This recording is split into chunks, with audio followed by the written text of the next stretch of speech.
Assalamualaikum warahmatullahi wabarakatuh.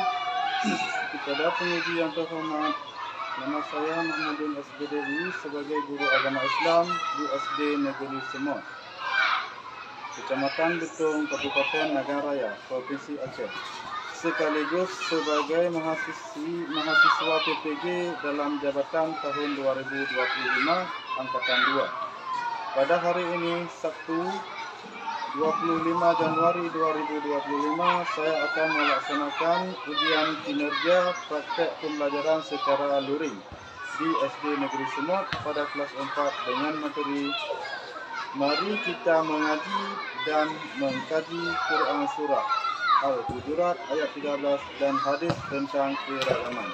Model DBL di kelas 4 SD Negeri Semut. Mohon maaf atas segala kekurangannya dan selamat menyaksikan video praktek pembelajaran dari saya. Wassalamualaikum warahmatullahi wabarakatuh.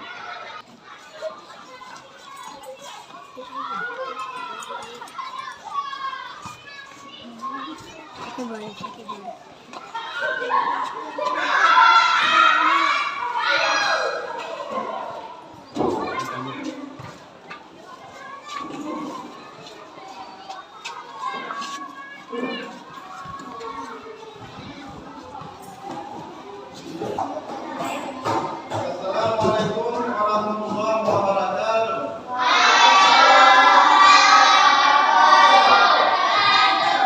Bagaimana kabarnya hari ini?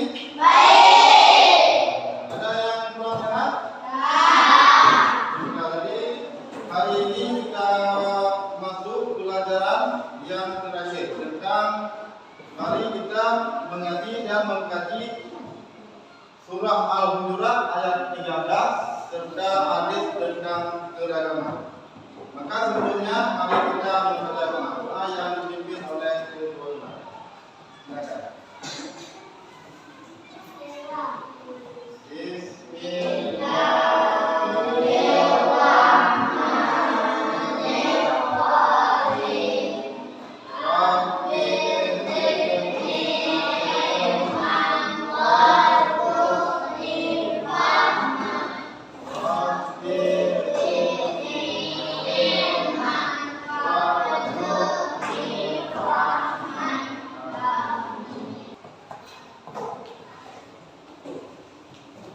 Sekarang Bapak mengabsensi kehadiran anak-anak.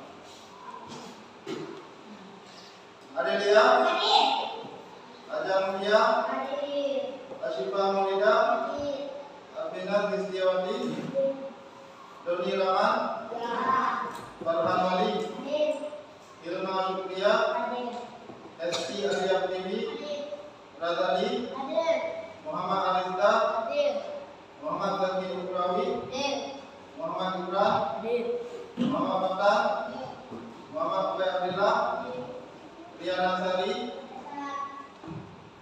Sofi Indriati, Syifa Anissa, Syarifah, Siti Masriati, Muhammad Ibir, Agusti Munawara. Baiklah, sekarang kita masuk untuk pelajaran hari ini, yaitu tentang mari kita mengaji dan mengkaji Quran Surah Al-Hujurat ayat 13 dan hadis tentang keragaman. Pada materi sebelumnya kita pelajari beberapa masalah membuat kaligrafi dari rempah-rempah. Alhamdulillah sudah selesai. Dalam pelajaran kali ini kita harus ada tujuan untuk apa kita belajar ini.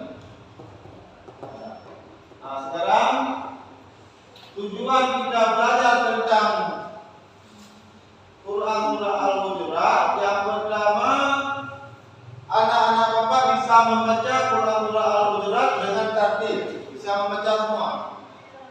Itu pertama.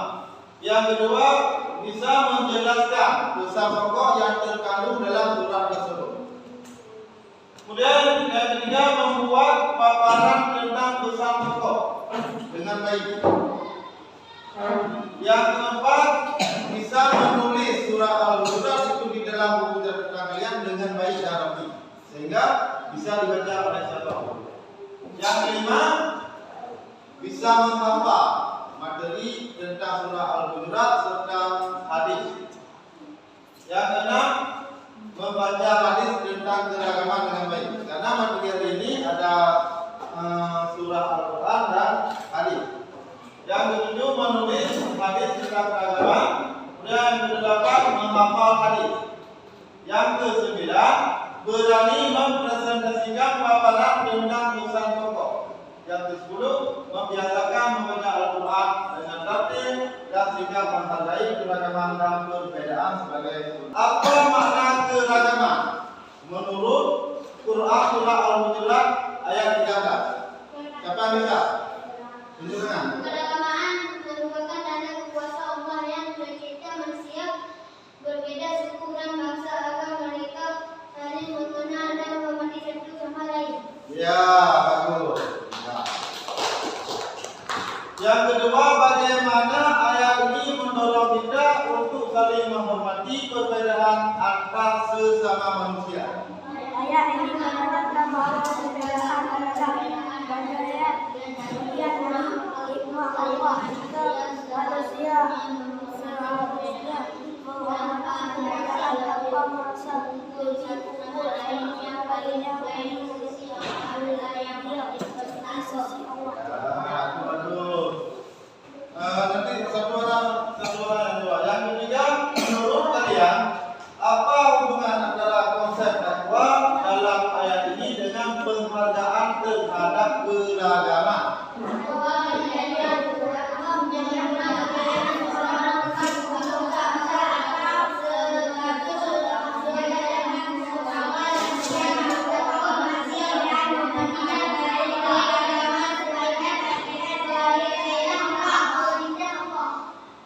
Ya, betul.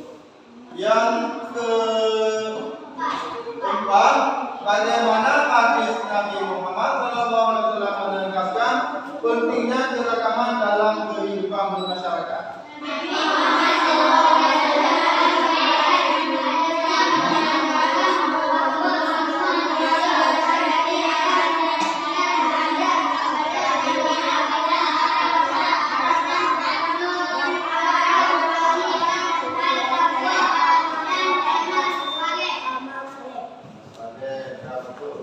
Yang kelima, mengapa Allah menciptakan manusia berbeda suku dan bangsa? Menurut Quran surah Al-Hujurat, apa hikmah di balik keragaman?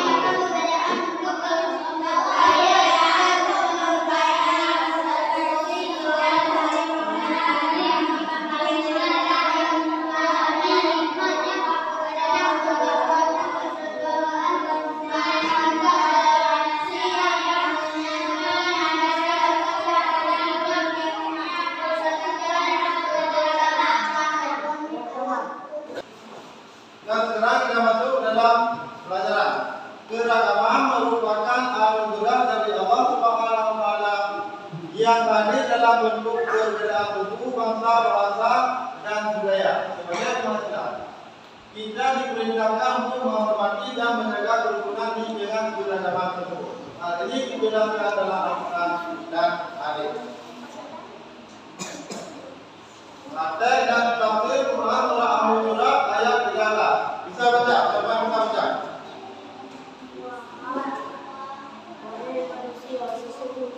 Nah, baca ayat Al-Qurannya.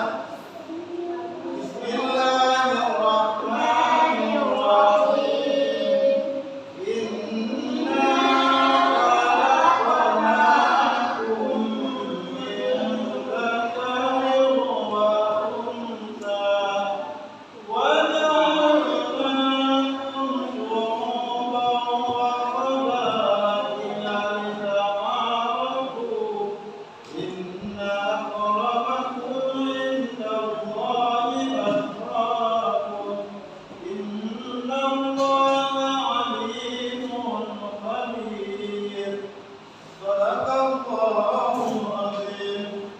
Artinya, wahai manusia, sesungguhnya kami telah menciptakan kamu dari seorang laki-laki dan seorang perempuan. Kemudian kami menjadikan kamu berbangsa-bangsa dan bersuku-suku agar kamu saling mengenal. Sesungguhnya yang paling mulia di antara kamu di sisi Allah ialah orang yang paling bertakwa. Sungguh Allah Maha Mengetahui lagi Maha Teliti. Nah, dari ayat tersebut, tafsir ayatnya yang pertama, ciptakan yang sama. Ciptaan yang sama, Allah menciptakan seluruh manusia dari satu asal, yaitu dari Nabi Adam dan Siti Hawa. Nah, dari Nabi Adam dan Siti Hawa itu semua manusia itu diciptakan dari Nabi Adam dan Siti Hawa. Nah, Nabi Adam yang pertama diciptakan. Kemudian Allah menciptakan pasangan Nabi Adam yaitu Siti Hawa. Nah, setelah Allah menciptakan Siti Hawa, maka Nabi Adam dan Siti Hawa tinggal di surga. Lama tinggal di surga, kemudian lama-lama tinggal di surga, kelihatanlah sebuah pohon. Nah, yang bernama pohon apa? Pohon Rodi.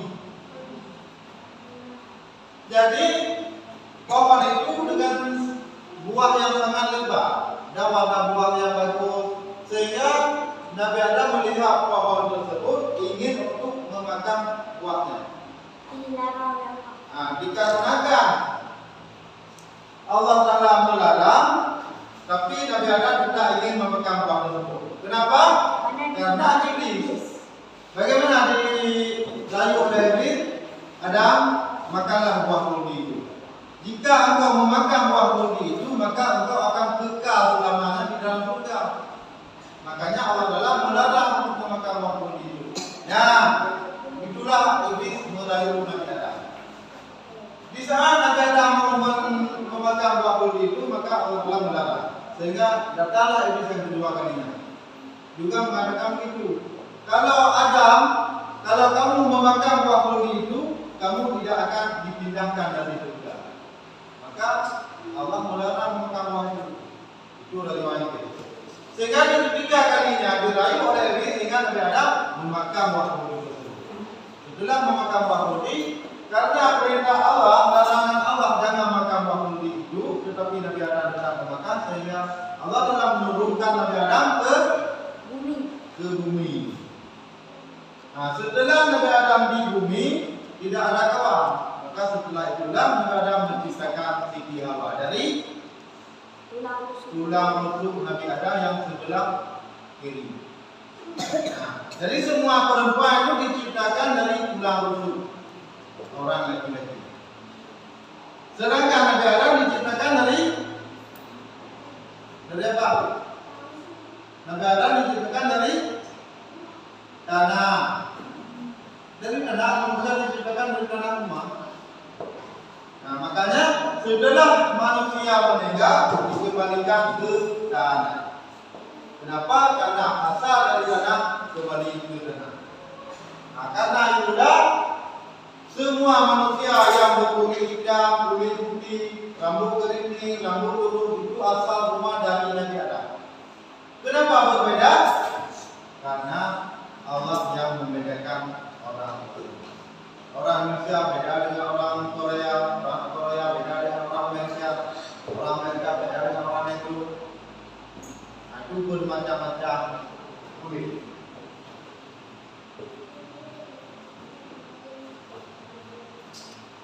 Yang kedua, keragaman itu untuk saling mengenal. Dalam buku dan masa adalah sarana untuk saling mengenal, bukan untuk saling merendahkan atau bermusuhan. Nah, Allah Ta'ala menciptakan berbagai macam manusia itu untuk saling mengenal, bukan untuk saling merendahkan. Yang ketiga, kriteria kemuliaan. Dalam Islam, seorang diukur dari tingkat ketakwaan, bukan dari ukuran atau satu sosial. Nah, ukuran kehidupan kita bukan dari suku atau ras. Yang ketiga, hadis tentang keragaman. hadis Nabi Muhammad SAW yang artinya, wahai manusia, ketahuilah bahwa Tuhanmu adalah satu dan ayahmu, itu Nabi Adam, adalah satu. Orang Arab tidak lebih mulia dari orang non-Arab dan orang non-Arab tidak lebih mulia dari orang Arab. Begitu pula orang yang berkulit merah tidak lebih mulia daripada orang yang berkulit hitam, kecuali dengan takwa. Semua orang di sisi Allah itu sama, kecuali bedanya pada segi ketakwaan. Apabila orang tersebut takwa kepada Allah, maka disitulah tampil beda.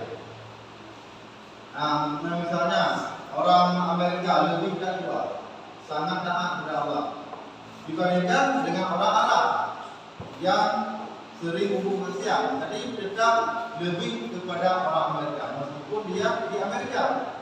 Begitu juga dengan orang Aceh. Bukan semuanya orang Aceh itu taat kepada Allah, tidak. Banyak orang Aceh yang menjadi banyak masih kepada Allah.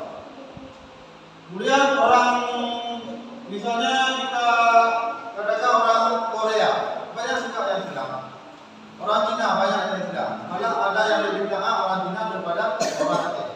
Nah, jadi jika ketakwaan seseorang itu yang menjadi perbedaan di sisi Allah, sedangkan dari segi bid'ah itu sama. Mana ada kesetaraan dalam Islam, tidak ada tempat untuk didiskriminasi berdasarkan ras, agama atau bahasa.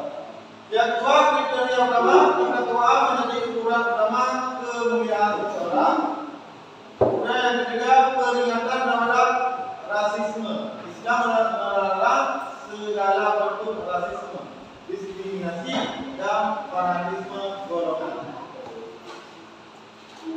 Yang ketiga, yang keempat, penerapan dalam kehidupan sehari-hari, menghormati perbedaan, saling menghormati, saling menghargai antar agama, antar suku, dan antar kebudayaan, menghindari perilaku yang menyinggung perbedaan fisik, adat atau tradisi orang lain.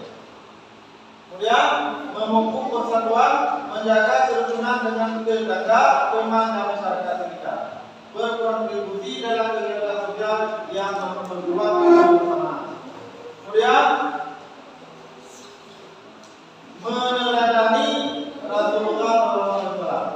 Rasulullah SAW dikenal sebagai sosok yang mengedepankan keadilan dan kesetaraan, bahkan terhadap non-muslim. Nabi Muhammad hidup di kalangan orang kafir Quraisy. Nah, di saat Nabi dalam kehidupan di dalam kafir Quraisy, Nabi sering dihina, sering dicaci maki, tapi tetap Nabi menghargai terhadap orang non-muslim. Nabi tetap menghargai orang yang bukan orang Islam. Itulah sifat Nabi. Nah, pernah terjadi pada suatu masa Nabi Muhammad berjalan di suatu daerah sehingga berjumpa dengan orang Quraisy, orang kafir yang buta, tinggal di dalam sebuah rumah, kondisi buta, nggak ada keluarga, nggak ada saudara. Tapi setiap harinya dia ada makan yang diberikan oleh Nabi, sedangkan dia tidak tahu bahwa itu Nabi. Setiap hari ada orang yang hantar makanan. Kemudian dia berjabat tangan. Waktu berjabat tangan sangat lembut dengan terasa. Jadi ini siapa? Timur Tengah orang kafir tersebut. Lama kelamaan dengan Nabi sakit. Di waktu Nabi sakit, tidak adalah orang yang memberi makanan terhadap orang kafir itu. Di saat tidak ada yang memberi makanan, baru dia Timur Tengah. Di mana orang tersebut? Sehingga dia pergi ke tempat lain menanyakan kepada orang lain yang bahwa siapa yang memberikan makanan untuk dia, sehingga tidak cerita itulah Nabi Muhammad SAW. Dengan kisah itu sehingga orang Quraisy tersebut masuk Islam. Nah, karena Nabi tidak pernah membedakan orang Islam dengan non Islam. Nah, kesimpulan dari pelajaran kita, keragaman adalah kebesaran Allah Subhanahu wa taala dengan memahami Quran Al-Quran dan hadis tentang keragaman. Kita dapat membangun masyarakat yang harmonis berdasarkan prinsip agama dan menghormati. Dan doa kepada Allah Subhanahu wa taala menjadi kita bersama kemuliaan seseorang, bukan faktor lain. Nah, sekarang juga orang tua kami bekerja di tempat yang sama, tapi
dan lokatnya yang beda, tapi juga keyakinan, adat istiadatnya, dan kesukaannya.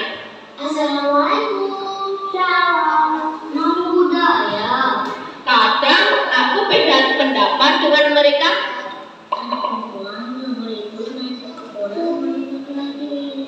Anak berapa paling gaul dan keren deh. Aku ngerti dan menerima kok. Kalau kita semua berbeda, aku merasa gak ada masalah dengan perbedaan ini. Malah makin asik dan seru, karena jadi banyak ide untuk permainan baru yang tidak aku ketahui sebelumnya. Contoh, Minecraft. Ketika sedang bersama teman-temanku, aku ingin pendapatku dihargai. Aku juga ingin diperlakukan dengan adil dan sama. Kupikir mereka juga pasti ingin hal yang sama, jadi aku pun menghargai pendapat mereka dan memperlakukan mereka dengan adil dan sama. Gak ada yang namanya mengejek ataupun menganggap suku sendiri lebih baik daripada suku lainnya. Pasti kita semua langsung membela yang diejek dan menegur yang mengejek. Jangan begitu dong. Gak seru kalau main begini. Emang kamu mau digituin? Orang tua kita juga saling berteman. Biasanya sih ibu saling berbagi masakan. Aku jadi kenal masakan dari berbagai daerah.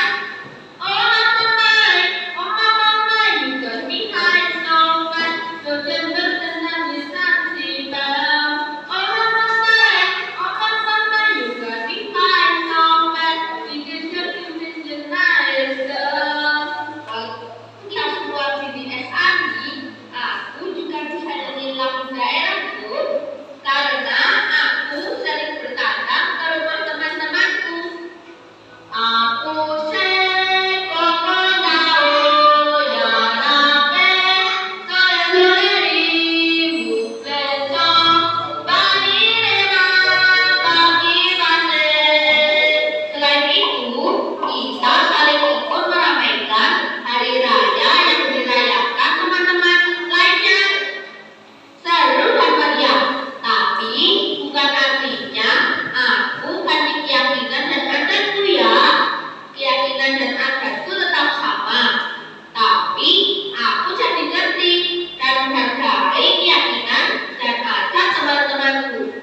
Kalau dipikir-pikir, bangsa Indonesia ini seperti aku dan teman-temanku yang tinggal di Monas ini. Isinya beragam suku, budaya, dan adat yang sangat kaya dan indah. Supaya kita bisa hidup berdampingan dengan aman dan damai, kita juga perlu menerima dan menghargai perbedaan. Inilah yang namanya toleransi. Keren banget deh. Aku senang ketemu sama kamu. Kamu kembali jangan walaupun kita beda. Aku ingin lanjut bersahabat sama teman-temanku sampai kita tua nanti. Mudah-mudahan teman kece juga bisa punya banyak teman yang beragam ya. Kejar kita, kejar ilmu, raih kita.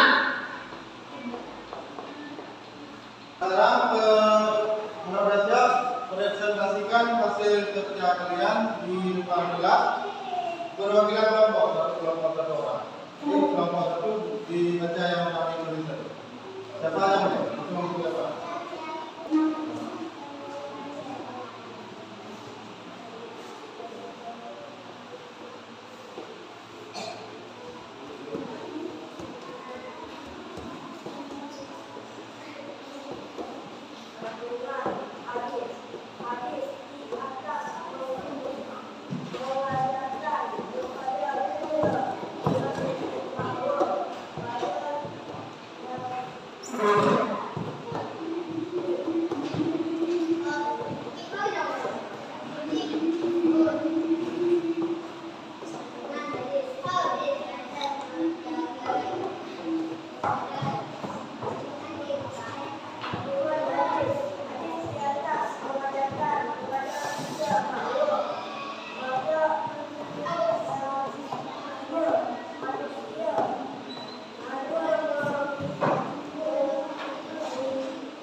Nah, contoh.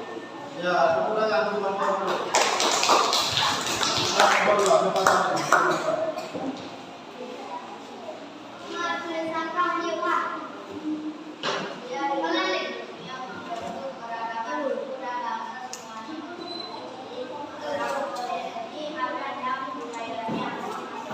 Ya, sudah. Langsung saja.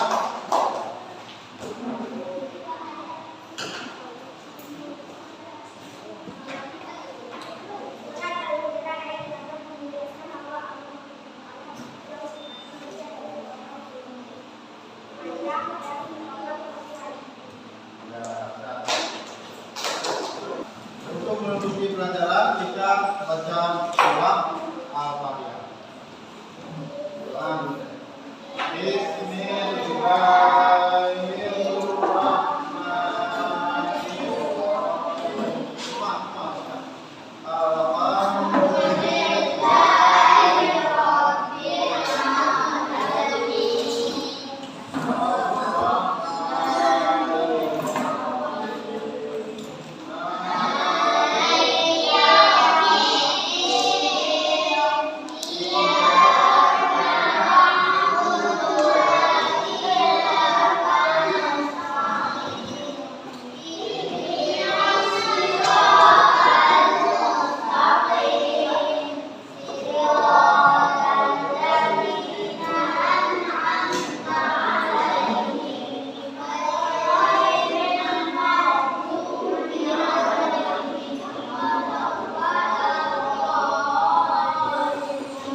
Sekian pertemuan kita hari ini.